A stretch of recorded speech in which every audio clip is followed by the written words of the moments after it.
Madam President, earlier this week, the Majority Leader sent a letter to our Democratic colleagues, which has been widely distributed in the press, even though he didn't send it to folks on this side of the aisle. We've all now had a chance to read it, and he's outlined what the next few weeks on the Senate floor might look like. Now that the so-called Build Back Better, or what some have called the reckless tax and spending spree bill, have been sidelined due to lack of support, Senator Schumer has shifted his focus to another dangerous and unnecessary bill. This time, rather than an attempt to spend trillions of dollars and to raise taxes on the American people, he is proposing that we overhaul the very foundations of our democracy. Our colleagues on the Democratic side don't trust their own state legislators to pass voting laws which are in compliance with the Voting Rights Act and the laws of the land. The reason I say that, as shocking as it may sound, preempt their own state voting laws by passing a national law which would, under the Supremacy Clause of the United States Constitution, preempt their own state laws. Well, this power grab would give the federal government unprecedented power to make decisions about how elections are run in all 50 states. This isn't the first time our friends across the aisle have shown an interest in hijacking America's elections. We've seen various versions before, each one relying on a slightly different marketing strategy. At one point, it was touted as a necessity of election security. Then, when that didn't work, they said, well, this is about instilling in the voters confidence in our election laws. And then, when they failed to muster the political support necessary to pass that bill, they tried to figure out another way to sell it, and they said, well, really what we need to do is remove obstacles that prevent people from voting. Well, the 2020 election saw an unprecedented turnout. In my state, there were 11.3 million people who cast their ballot. Hispanics, African Americans, other minorities voted in historically high numbers, and 66% of registered voters in Texas voted in the 2020 election, making it the highest voter turnout in 120 years when you look across the great expanse of this country. So now our colleagues across the aisle are going to have to come up with a new sales pitch. As we know, in the wake of the 2020 election and concerns about some of the irregularities in those various states, states have passed legislation to make it easier to vote and harder to cheat. I can't imagine why we wouldn't all embrace that approach. Make it easier to vote and harder to cheat. Senator Schumer has described these state laws as reprehensible and the most sweeping attack on the right to vote since the beginning of Jim Crow. Well, based on those extraordinary statements, you might think that the states have restored literacy tests. You might think the disgusting and subjective determination of good moral character before someone was allowed to vote, the kind of prohibitions that existed after the Civil War, had been reinstated.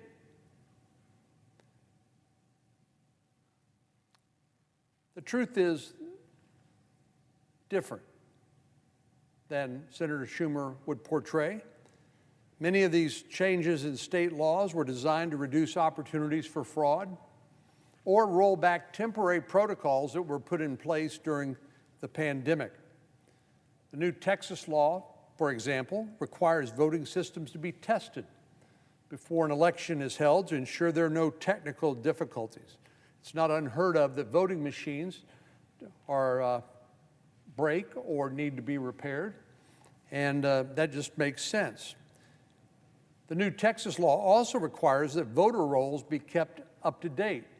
In other words, that people who are no longer alive,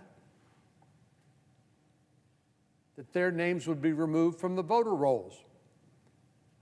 Texas is no stranger to voting irregularities. In fact, the story of Box 10 in Duval County, Texas, was supposedly the reason why Lyndon Baines Johnson beat Coke Stevenson in the race for the United States Senate many, many years ago.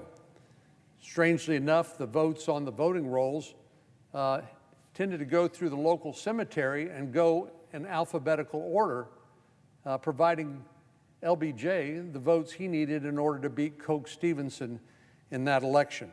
So removing dead voters from the voters' rolls strikes me as a pretty good idea. Other changes the state legislature made in Texas expanded voting access. We already offered 2 weeks of early voting in person, and the new law didn't make any changes to that, but it did extend voting hours in more than 60 Texas counties and clarify that voters who are in line at the polling place before polls close will still be able to cast their ballot. And the Texas law was not the only one to actually improve voter access. Georgia, for example, expanded early voting in person to 17 days, which is more generous than what's offered in many Democrat states. In New Jersey, by contrast, early voting only lasts 9 days. 9 days in New Jersey, 17 days in Georgia. Has the Attorney General sued New Jersey for somehow suppressing the right to vote? No, he hasn't. He has sued Georgia and he has sued Texas.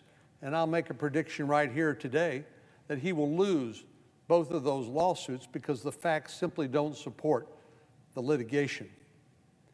If you're from New York, you have 10 days before early voting in order to cast your ballot.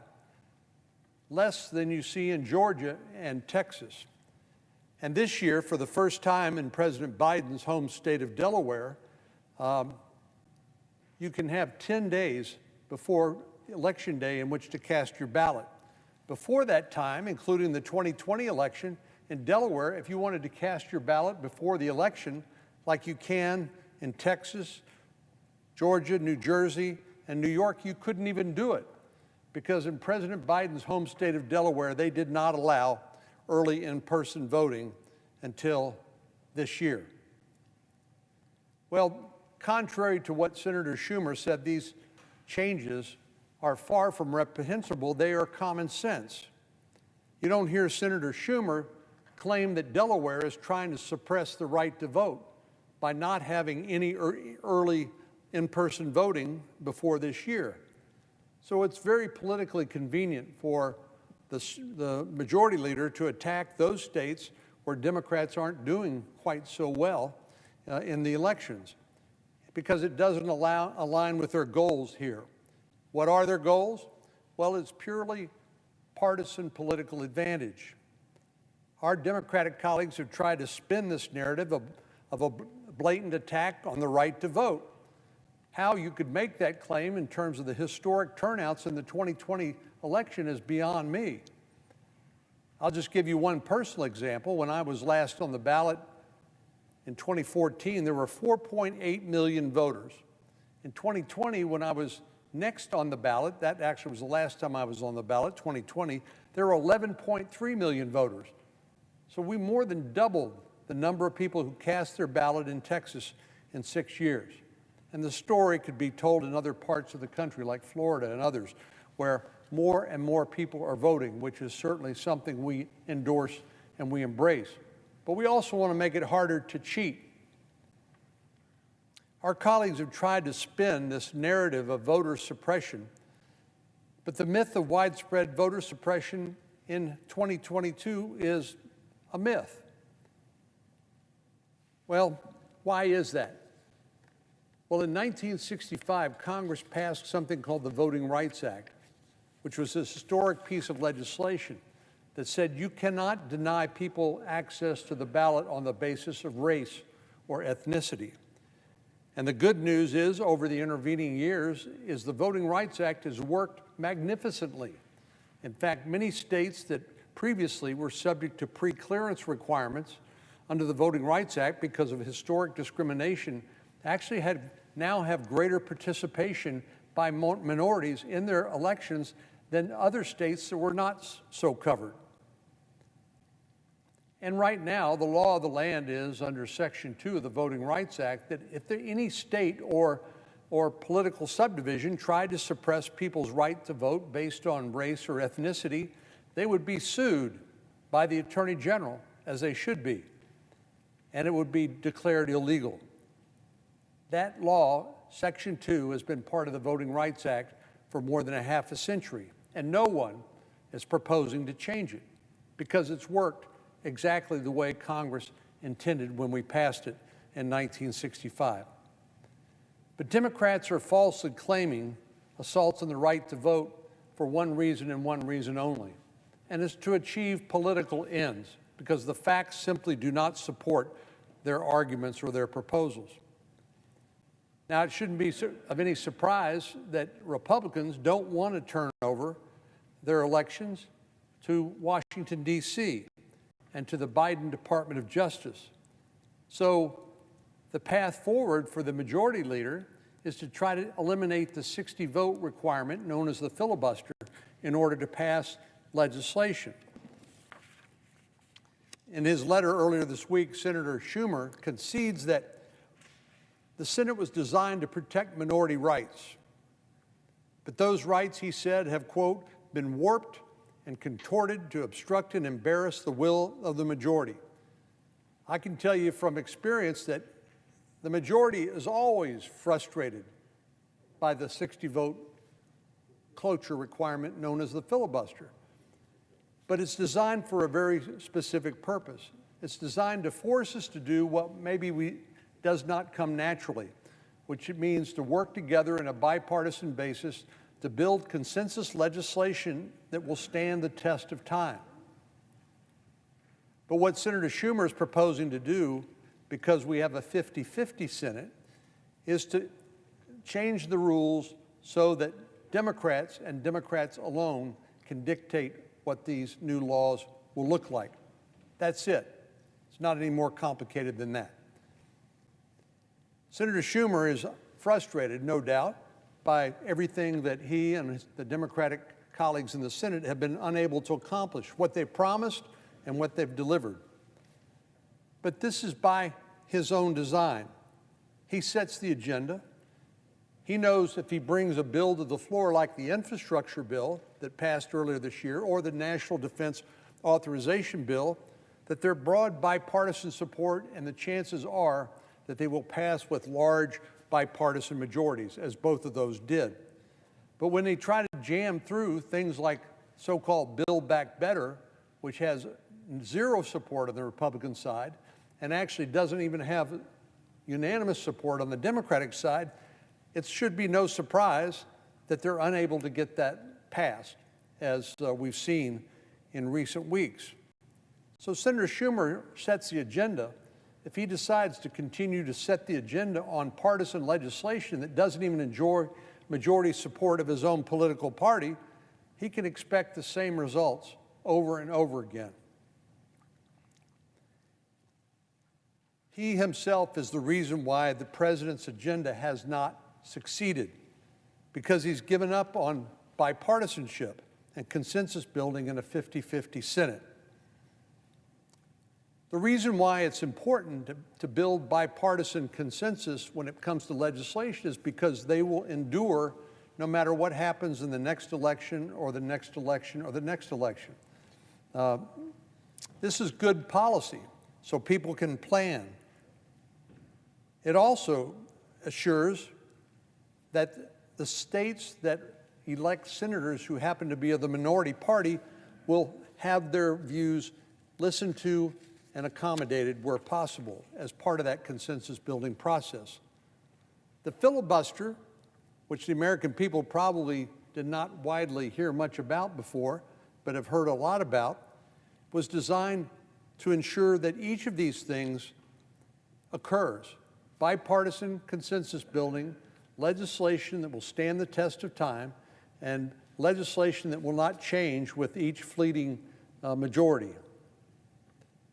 That's what the 60-vote requirement, known as the filibuster, is designed to address. Now, what's been so remarkable to me is how Senator Schumer's views on the filibuster have changed. Back in 2005, he said eliminating the filibuster would be the doomsday for democracy. He was in the minority then. He said eliminating the filibuster would be the doomsday for democracy. More recently, when it suited his political interests, he argued to protect it and said that we should, well, this is before he was in the majority, he argued that we ought to build a firewall around the legislative filibuster. During his days in the Senate, President Biden, who served a long time in this institution, said this nuclear option, that's what he called eliminating the 60-vote requirement to close off debate, known as the filibuster. He said this nuclear option is ultimately an example of the arrogance of power. It's a fundamental power grab by the majority party. That's what he called what Senator Schumer is trying to do today. He called it the arrogance of power, and he called it a fundamental power grab by the majority party. Our friends across the aisle used the filibuster numerous times to block majority proposed legislation when they were in the minority. They filibustered countless bills on everything from pandemic relief to police reform. Now, when it's politically convenient and expedient, they flip-flopped. They've gone from defending this consensus-building rule to declaring it public enemy number one. I could use a lot of examples, but I'll just use this one from our colleague, Senator Durbin, the majority whip. Just a few years ago, Senator Durbin, a distinguished member of this body and part of the Democratic leadership, said that if the filibuster were eliminated, it would be the end of the Senate as it was originally devised and created going back to our founding fathers. That was just in 2018. Last year, he said the filibuster is not the guarantor of democracy, it's become the death grip of democracy. I guess we can be forgiven if we get whiplash trying to reconcile those two conflicting positions in a short period of 3 years. The truth is, this isn't about some noble endeavor saving our democracy. This isn't about just policy differences. This is about gaining permanent partisan political advantage by nationalizing our state-run election laws, which, by the way, I believe would be unconstitutional. Democrats simply think it's in their best interest to eliminate this 60-vote consensus-building rule and to secure an easy path for legislation. And that may be true for now. But what we've learned from hard experience is that there are inherent consequences to changing rules in a place where your power, where your majority is never guaranteed. Elections happen. Majorities come and go. Presidents change political parties. In less than a year's time, Republicans could hold the majority in either or both chambers. In 3 years, a Republican could be in the White House as well. Just ask yourself this: would our Democratic colleagues still support eliminating the filibuster were that to occur? If Republicans were in the majority in the House and the Senate, and there was a Republican in the White House, would they support eliminating the filibuster? Not on your life. Would they believe that the minority party should be silenced, as they apparently are arguing for now? Not on your life. We don't have to speculate on hypotheticals because we've seen this scenario before. Less than a decade ago, our Democratic colleagues went nuclear. That's using the terminology that President Biden used when he was in the Senate, the nuclear option, the rule change, to breaking the rules in order to change the rules. Less than a decade ago, Democrats went nuclear and eliminated a 60-vote threshold for judicial nominees. This was a precedent that they themselves had established. At the time, Leader McConnell said, who's been here for a while, who's seen majorities come and majorities go, he said, "You will regret this, and you may regret this a lot sooner than you think." Unsurprisingly, he was right. Under the previous administration, the Republican-led Senate, with a Republican in the White House, confirmed more than 230 federal judges, all thanks to the Democrats' nuclear option rule change. If Senator Schumer were able to convince Senator Manchin and Senator Sinema to blow up the Senate and to break the rules, along with others, and that's a big if, it might clear the way for the legislation they want right now.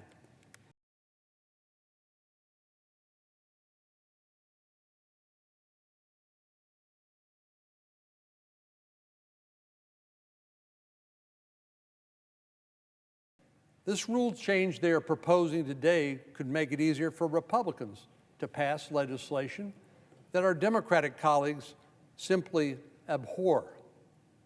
Legislation that protects the right to life. Legislation that secures the border and controls illegal immigration. Legislation that balances the federal budget, protects our Second Amendment rights, or take your pick. Any other changes Democrats would certainly oppose. That would be possible if they were to get their way temporarily. Now, I've heard this argument about, well, this is just going to be a carve-out. There's no such thing as a carve-out under the Senate's rules and precedents. This would be applied broadly and allow Republicans to turn the tables and to pass legislation Democrats dislike by a simple majority if they were to eliminate the 60-vote filibuster requirement. The truth is, Madam President, is in the Senate, the shoe is always on the other foot, eventually, which is why no party has ever been so short-sighted as to eliminate the legislative filibuster in the history of the United States Senate. Fortunately, the Senate's designed to allow for deliberation and debate, and cooler heads usually prevail. And I hope the senators who, along with Senator Manchin and Senator Sinema, will remain steadfast. And I do believe that there are other senators who are of similar views, that it would be short-sighted and foolish to eliminate the filibuster, but simply haven't attracted attention to themselves and let Senator Manchin and Senator Sinema take all the slings and arrows. But I hope those who oppose changes in the legislative filibuster will remain steadfast in their opposition to such a dangerous change. A completely partisan overhaul of America's elections is hardly an effective way to improve public confidence in our elections. It's just the opposite. A partisan change in our election laws, by nationalizing them, won't lead to improved public trust or more secure elections. It's a recipe for fraud, abuse, and partisan distrust. This rules change in the legislation would fast-track may make some activists in the Democratic base happy, but it would instill lasting instability and distrust in our institutions, including our elections. I would simply encourage our Democratic colleagues to reconsider their current position based on their past position, and to consider the grave consequences before leading our country down this dangerous path. Madam President, I yield the floor.